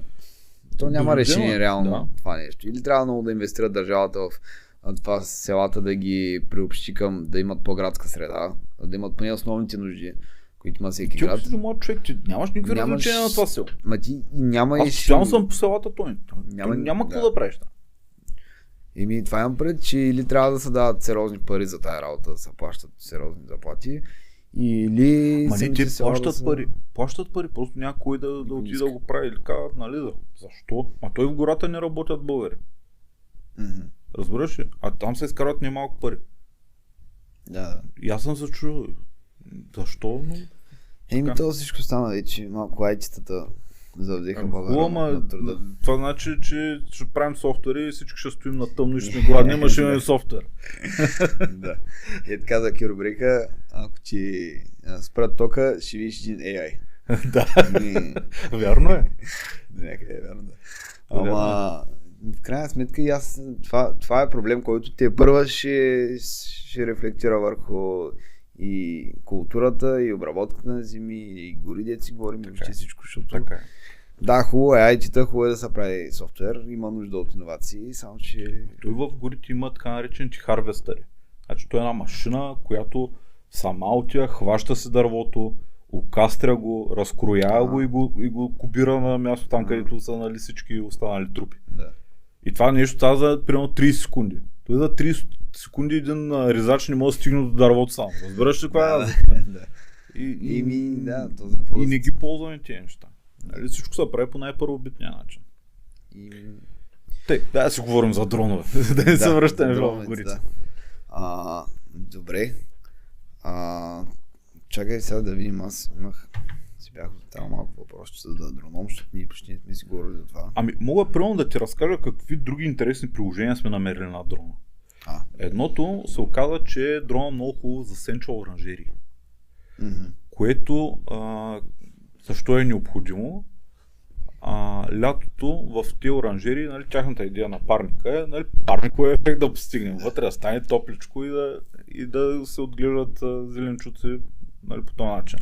Обаче лятото стават вътре свръхтемператури. Защото там може да мине 60 градуса температурата вътре. Въпреки че има там откъде да се отваря и така нататък, вътре става страшно горещо. И аз това лято за първи път видях как, защото едни хора пак някой ги беше лъгал, че им засенчи оранжерията. И не беше отишъл. Те казаха, дай да пробваме с дрона. Аз казах, че да пробваме, нали? Да видим какво може, нали? Най-много да не може. И видях как откъсват краставица и нали, тя краставица трябва да твърда, само че това омекваше и така. И вика, това е проблем, няма как да го закарат това нещо на клиенти. Нали? И докато засенчвахме оранжерията, температурата вътре падна над 10 градуса. Толкова бързо. А как дрона засенчва оранжерията? Дрона лети с еднаква скорост. Значи, какво правят в момента? Холандските оранжери, нали, говорим за холандските оранжери, не тия полиетиленовите. Холандските оранжери, те могат да са доста декари. Примерно най-голямата оранжерия, която съм правил тази година, беше 45 декара. Това е само... си засенчвал? Да. Това са само стъклени оранжери, една от друга. 45 декара. Значи горе трябва да се качи човек, най-често с гръбна пръскачка, където ползват любителските за лузя Да. и се качва и почва да... обикаля и пръска. И пръска, да, то е едно, как да ти го обясня, като латекс, се едно се представи, само че с едни топченца лепил. И това нещо се бърка и после го наливат в праскачката и те се качват горе с прилепител. И това нещо, разбери, то се олива, става неравномерно, става ужасно. По-големия проблем е, че този човек ходи горе по улиците. Водосборните улици, които са между, където се събира стъклата, така в ниската част. Да. Ако се щупи едно стъкло, или ако този човек падне долу, значи проблемите са огромни. Нали? Те най-вече това ги притесняват собственици на оранжери. Казва, ако някой падне, трябва да го осиновявам. То нали? До живот. Цял живот ще му почти. Да. И хората имат проблем, защото така няма желаящи, които да се качат горе. Нали? Нас не притесня. И аз се появявам с дрона и им давам едно решение. Реално решение. И нали, хората отново по същия начин. Правим го веднъж, те остават доволни и почват да ме препоръчват на други техни колеги и приятели. Това е нали, едно от приложенията, които намерихме. Това е супер, значи има доста... Всъщност, според мен първо ще има нови приложения. Да, казва се, нали, това искам да пробвам сега. Дали можем да правим залесявания с дрона. Дали може, примерно, знам, че в Азия много често използват на такива големи рибовъдни стопанства с дрона и карат храна на рибите. Нали, вече има дронове, които могат да пренасят и товари. Нали, сега най-новия модел на тая марка дронове XAG, която аз използвам. Това е интересно, да. Вече могат да пренасят товари. Мисля, че до 40-50 кг товар може да пренасят. Колко е голям този дрон, че може да пренасят? Големичък е. Големичък е. Добре, на какво се захранват в крайна сметка тези по-големите пренасят? Вече трябва да е двигател с... Не, по същия начин с батерии, просто летят с две батерии. Да, реално единственото нещо, което може би към ден днешен малко или много куца в технологията, това са батериите. Радарите ги подобриха, там ледари и така нататък, които следят за височината и така нататък, тези неща ги подобряват. Проблема остава в батериите. Тоест, ако могат да подобрят, да направят по-големи и по-издръжливи батерии, смятай, че технологията ще бъде номер едно. Добре, то в крайна сметка, нали, имат такива... Аз не съм много запознат, но ако използват двигатели, каквито се използват по други летателни машини, но просто в умален размер, които са на някакво гориво, не е ли по-устойчиво? Има и такива. Батериите? Има и такива, обаче там имаш друг проблем. Нали? Това нещо, представи си, му свърши горивото по време на полет. Да речем, те там го решават с батерия, която нали, просто да му помогне да се върже. Да се върне. Обаче има случаи на такива дрони, които се самозапалват по време на полет. Нали, все пак там са горива, нещо текнало, останало, пренагряло са. На бензин са, да. Нали, другия момент е този двигател там на определени часове ти почваш да го обслужваш. Ти не може там нали, да го караш до безкрай така. Докато тук батерията закачаш и там някакво остане. Нали. Единствено батерията има определен брой цикли. Но следващия голям пробив ще е в батериите. Подобрят ли батериите, просто няма да има алтернатива нали, на дроновете. Бъдещето е в тях. Значи имате първа, ще се развива тази индустрия с този тип автономни машини, които да помагат за обработка. Да. Това ще бъде. Супер.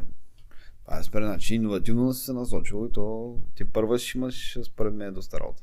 Наскоро знам, че примерно в един от тия откритите рудници, където правят реконструкции там на почвите, разхвърляха такива тревни смески с дрон.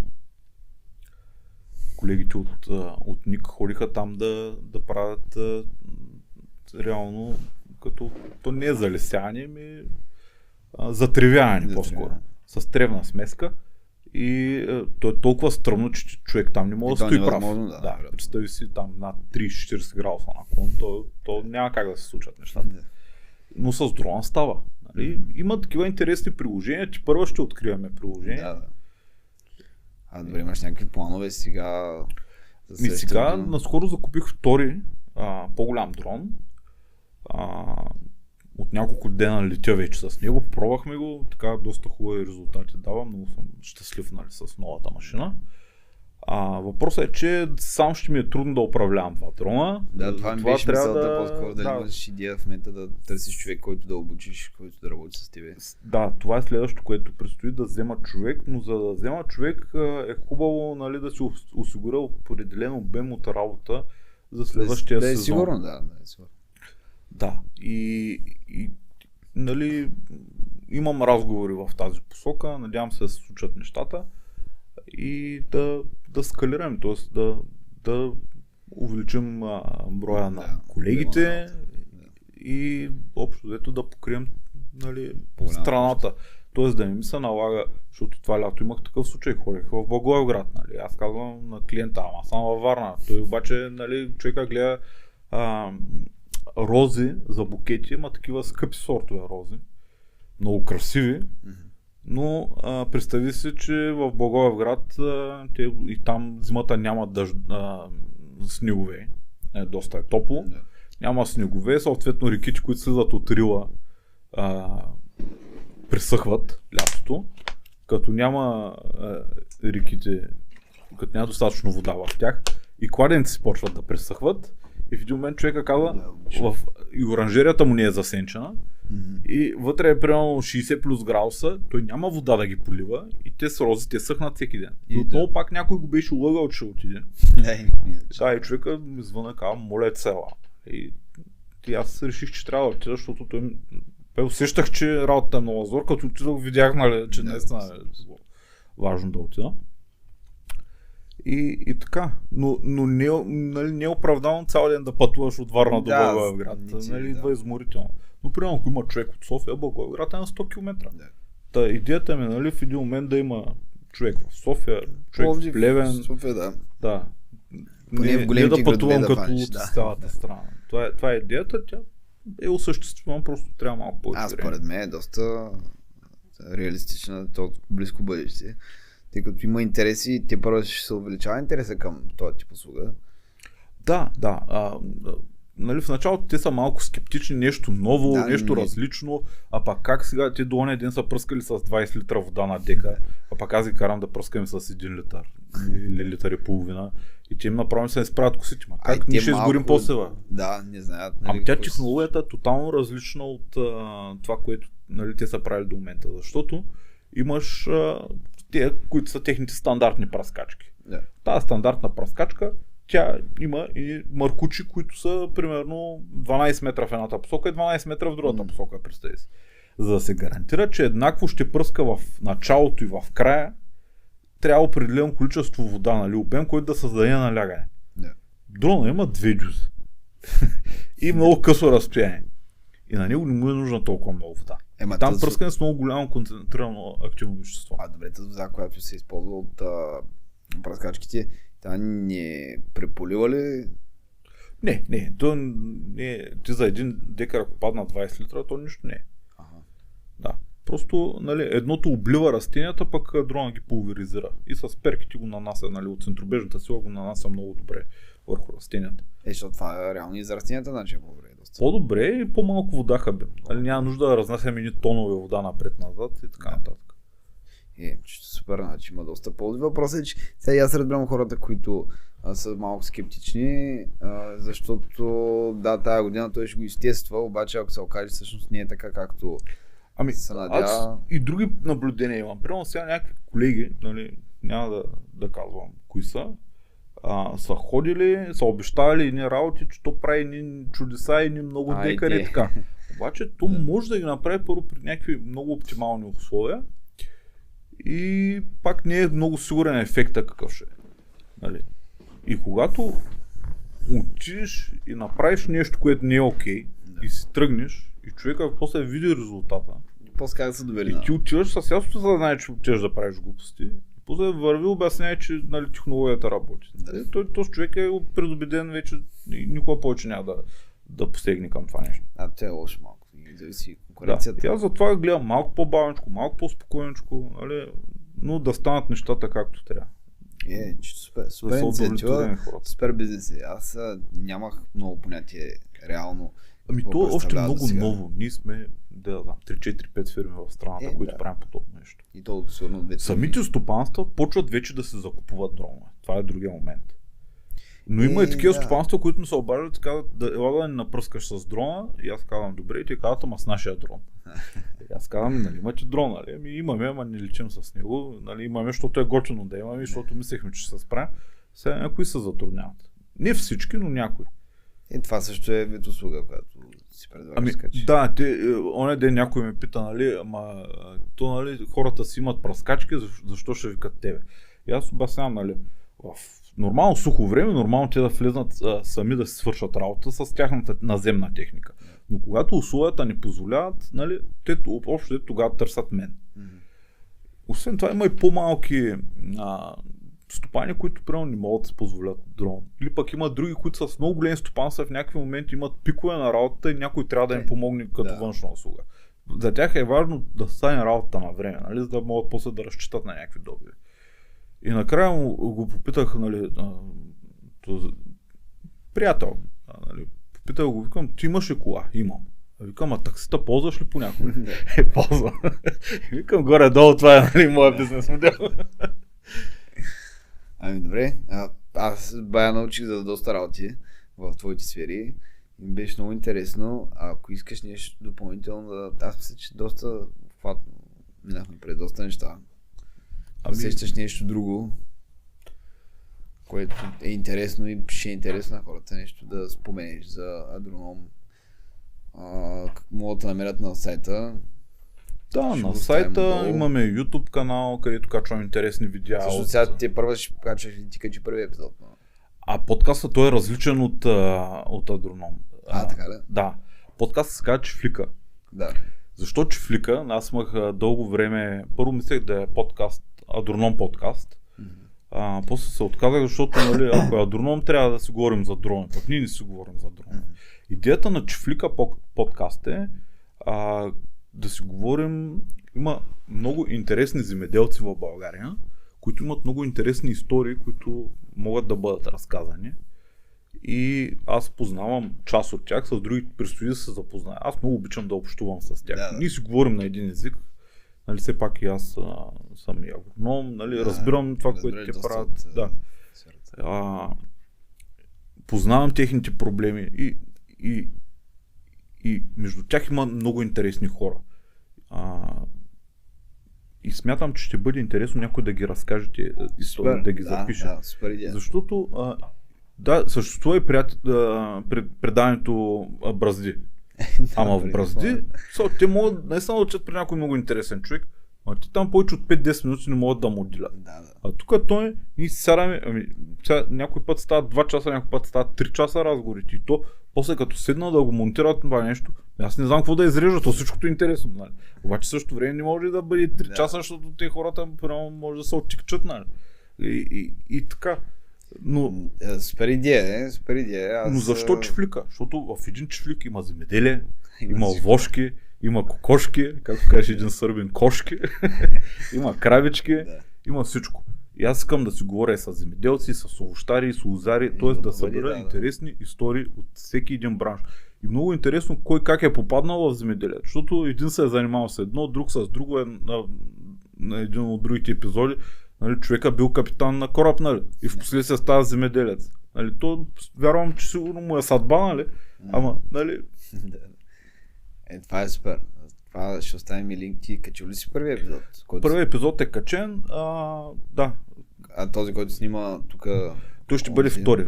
Втори. Поради факта, че лятото ми е много натоварено, ще се опитам сега с зимата да снимам малко повече епизоди и после лятото, всеки месец по един ще пускаме.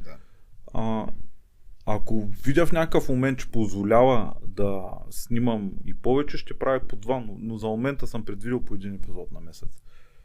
Просто сам, нали, трудно намирам време и за едно и за друго. Самия ти правиш, нали, подкасти, виждаш... Аз опитвам се, не искаме се да е редовно, само че то просто времето не стига. Имаш супер много други задължения, ама като идея е супер. Като идея е супер да могат хората да се запознаят. В момента няма такъв подкаст в България. Има един подкаст на AgriBG, който е хубав, интересен, Само, че там повече си говорят, нали, какво се е случило през седмицата, министъра какво казал, Европейския съюз каква нова директива спуснала, примерно, нали, някакво ново изискване, ако се е появило, коментират, нали, събитията през седмицата. Но те не разказват такива истории. Има друг това, подкаст, който примерно там са малко по-насочени към ягоди, малини и така нататък, нали, на който съм попадал и знам. Може да има и някой друг. Но такъв, който на мен ми се слуша, няма. И като няма, реших да го направя. Да, супер. Ами аз ще го споделя и него ще го оставя като линк долу в коментарите, да може повече хора да се запознаят с това. Според мен е много малка част от хората в България, като цяло се интересуват достатъчно от земеделие и от тази сфера. Ами то става за слушане и ако не си земеделец. Те просто самите истории са много интересни. Това е идеята, да слушат историите, да се закачат за тая сфера, да понаучат малко за... Защото реално от това се изхранваме, от земеделието, животновъдството, живеем буквално. Ами, аз наскоро бях на един семинар в Албена на Националната асоциация на зърнопроизводителите и там една от лекции, презентации, разговор ли беше по-скоро, но това коментираха, че в момента реално обществото в България е много негативно настроено спрямо земеделците. Нали, те били зърнари, майбасаджи, не знам с какво субсидиевъди и така нататък. Ами то за всяка... Истината е, че те са хора преди всичко. Ама хора, човеци като мен и теб. И те имат проблеми. Лошо име според мен покрай тия субсидии и това, че голяма част от хората смятат, че... Ние много често сме го дискутирали това. Те не правят нищо извън закона. Такива са правилата. Те са адаптирали по тия правила. Нали, такива неща, директиви, правила е спуснал примерно Европейския съюз. Те ги спазват и правят бизнес по правилата, които са към момента. Ако утре се променят, те ще правят правила по бизнеса утре. Но в момента, нали, тези протести, които се случиха, протестите, които се случиха,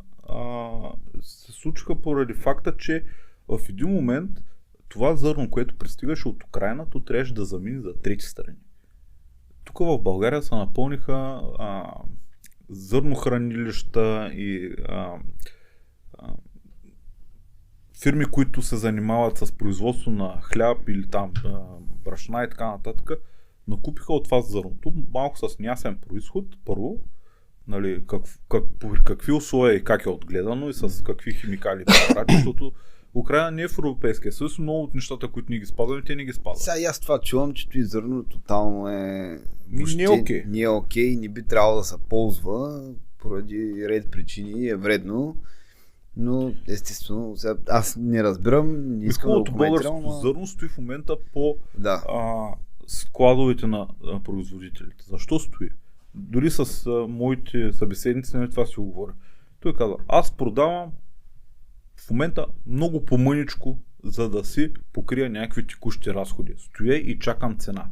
Обяснявам. Миналата година, всъщност спомням там, като започна войната. Преди 2 години. Да. Когато започна войната, цените се изстреляха нагоре.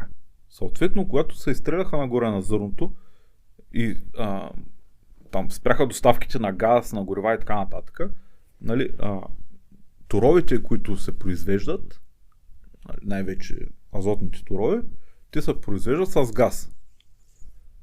Скъп газ, цената на тора от 300 лева стана 2000 лева за тон. Нали, разликата каква е 6-7 пъти близо. Да. После в един момент обаче, нали, тръгнаха доставки от Русия, от на там, нали, и в един момент цената слезна надолу. Обаче те тази година произвеждат на този тор те са го купували миналата година.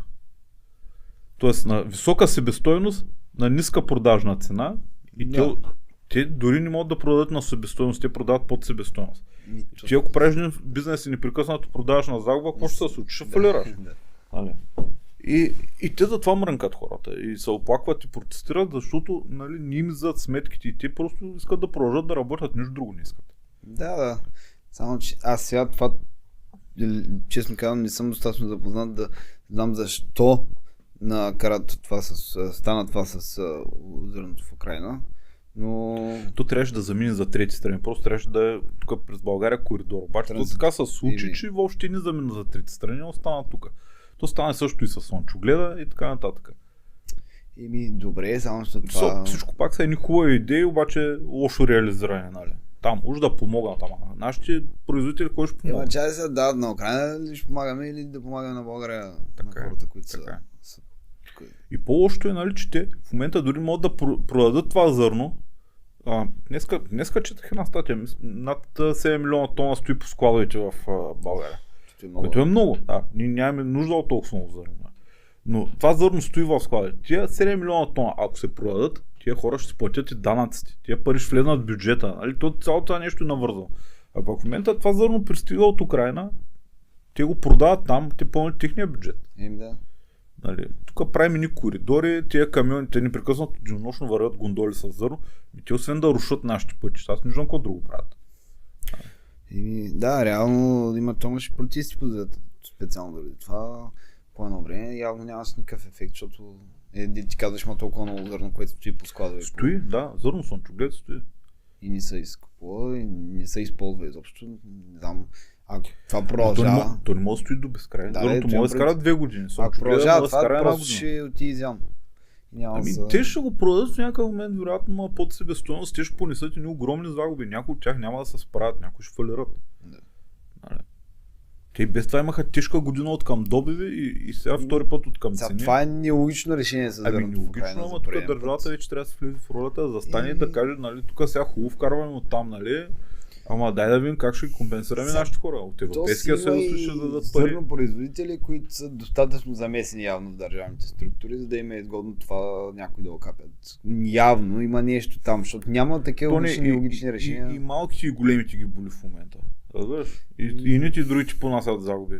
Да, но... Така че не мисля, че е толкова това, просто държавата не си влиза с защитните механизми. Ако трябва мита да слага, ако трябва някакви такси да слага. Да, това би спомогнало с мита. То по същия начин, нали, защо нямаме производство на плодове и зеленчуци или някакво много епизодично тук и там. На хората не им се занимава с земеделие, не им се занимава с зеленчук производство. Занимаваме се, просто не издържат. Нямат. Не могат, нали, ябълки, примерно, или дини от Гърция, ябълки от Полша да пристигат на цена под себестойност на нашите. Защо? Нали, защото там просто по различен начин се субсидират тия неща на произведена продукция и те просто гледат да ги реализират някъде дори под себестойност. Защото им трябват фактори да ги докажат, нали, че са ги продали. И тук нашите хора ни издържат. Съответно, като ни издържат, нямаме производство родно. Сега на мен е по-готино да ям български ябълки или домати, нали, друг е вкуса. Те в крайна сметка част от българското производство също се изнася. Ние нямаме кой знае какво производство на плодове зеленчуци, ако говориш. Зърно изнасяме доста, нали. Но плодове зеленчуци... Ние изнасяме ли плодове зеленчуци? Не мисля. Мисля, че по-скоро задоволяваме някакво вътрешно потребление. То не е останало производство. Примерно Стара Загора, да речем, дето на време е било Южна България, знаеш, там е било всичко от Пловдив, Пазарджик до Ямбол, нали, всичкото е било консервни комбинати, са гледали зеленчуци, всичко е било поливни площи. Сега в момента е останало едно дерони в Стара Загора и в района на Пловдив, мисля, че там Първомай има, не знам, дали не гледат малко там, също домати и други такива неща. Много малко, почти никакви. Имаме почва и Имаме всякакви, имаме условия, разкошни. Наистина уникални. Имам приятели, които се занимават с малино производство. Същата история. Пристигат малини от Украина под себестойност. Ужасна история. Хората се чудят какво да правят. Отказват се. Защо? Те се откажат всички накрая, всичко ще се внася това създава работни места. Това създава производства. И в един момент тези хора, като нямат по селата работа, те ще се фанат пътя, оттам ще се дигнат и край. Реално самата структура, която е изградена последните години за внос и износ на плодове и зеленчуци в България, е тотално не е финансово-икономически оправдано. Така е. Очевидно. Защото ако влизат на себе, ако са купуват отвънка на подсебестойността, която нашите ги произвеждат, ние в такъв случай, буквално никой няма да го прави до 5 години. Освен ако ни го прави за себе си да го продава на дребно в магазинчето. Някои от тях примерно правят и зърно производство и между другото правят зеленчук производство.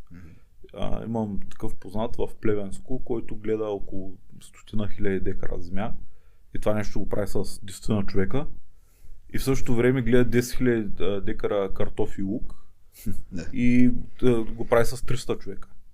И го питам защо го правиш и той казва социална политика за селото. И аз казвам как така? Защо ти са всички тия проблеми? И той казва, направи ли ти впечатление нещо като пътуваш насам? И наистина селото, където е той, е живо. Къщи са живи, ремонтирани, хората живеят там, децата им живеят там, има детска градина, има училище и така. И съседните 2-3 села. Защото хората са там, хората не искат кой да е, искат да имат работа, да си гледат нормално семейство и да живеят спокойно. Всички имат някакви свръхамбиции, да събират байрите. Това не е въобще не е задължително. Но просто наистина ти каквото казваш, ако продължаваме така, то няма да има производство на нищо. Защото няма смисъл. Как твой приятел го прави просто, защото така е решил. Да направи нещо добро. Колко хора ще го направят реално? Така е. Много малко хора ще го направят. И ако държавата не се намеси някакви регулации за тия плодове и зеленчуци, въобще всичко, което влиза отвънка, то няма... Ти викаш да се сложи едни мита, с тия мита да се дигне цената на големите магазини, които взимат плодовете и зеленчуци и тогава ще се взима от родното производство. Пак до някъде имаш лек проблем. Хората винаги търсят цена. Винаги се търси цена. И в момента, пак до някъде, защо се внася толкова много чужбина? Защото излиза накрая по-евтино. Така че... Да има някаква регулация, някакъв процент, примерно, от нещата да могат да се използват. Така е, някои от големите вериги ги задължи. Да ги задължават да има български... Стоките вътре да са български. Да има българска продукция. Ето, това е една хубава практика. Това е хубава регулация, да. Съм съгласен. Защото иначе буквално ще заринат с... на който му е интересно, ти първа, тия проблеми ще ги нищим в подкаста. Добре, те е интересно, да. Мен доста от нещата днеска, които имам така интересни гости, други планираме, така има много крупни производители на различни неща. Ще споделяме в нашите социални мрежи, да могат повече хора да достигнат и до твоя подкаст. Супер, аз мисля, че беше интересно. Мен поне беше много интересно. Аз нямам представа колко време мина. 2 часа беше. Час и половина, 40 минути изкарахме. Мен беше много интересно. Ако имаш нещо, което се сещаш да добавиш като информация за Агроном, аз ще сложа всичко, което имам като линкове и дигитално присъствие, ще ги сложа долу на описанието. Ще качим разговора и в YouTube, ще мога да го споделиш там. И някой, ако има някакви въпроси, мога да се свържи с тебе, мога да пише на нашата фейсбук страница, да им контакти. Може да оставим контакти на уебсайта. Според мен хора, които те първо искат да се занимават с земеделие, може да им дадеш някакъв съвет, може да им дадеш акъл. Разбира се, на никога не съм отказал. Да, без това има явно нужда от такива хора в България. Така е. Аз също вярвам, че човек, когато получава, после в един момент е редно да почне да дава, да придава знания, умения и така нататък на другите, които сега започват. Аз така смятам. И това е правилният начин да се случват нещата. И аз така смятам. Добре, ще оставим контакти и всичко в описанията на видеята. Това е. Надявам се, че всъщност имаме още един лайв на 20, ако не се лъжа, да вижте на нашата фейсбук страница. Мисля, че беше на 20 декември с Христомир Христов и ще си говорим отново за инвестиране. С него вече имахме един подкаст. Сега правим втора част, където отново ще си говорим за инвестиция, какво предстои в инвестиционните, какви са плановете на Venture Capitalите в България, какви в компании инвестират, какво е спод неговата гледна точка и неговия поглед върху нещата, всъщност какво се търси като компании. И като цяло за бизнес ще си говорим за предприемачество, Ще е интересно. 7 часа на 20 декември, което се пада сряда, ако не се лъжа. И това ще качим разговора в YouTube, така че ако сте пропуснали, сте за малко, във Facebook сте гледали отказ, ще може да гледате целият разговор за по-удобно и в YouTube. Ами Дани, благодаря ти. Пред мен се получи един готин разговор. Хората, които, особено които се интересуват от земеделие, ще извлекат стойност със сигурност. Ами дано и те, които не се интересуват от земеделие, да малко да сме им, как да кажа, обогатили, да сме им показали другата страна и да им е било интересно. Да, и аз се надявам. Добре. Чао, лека вечер.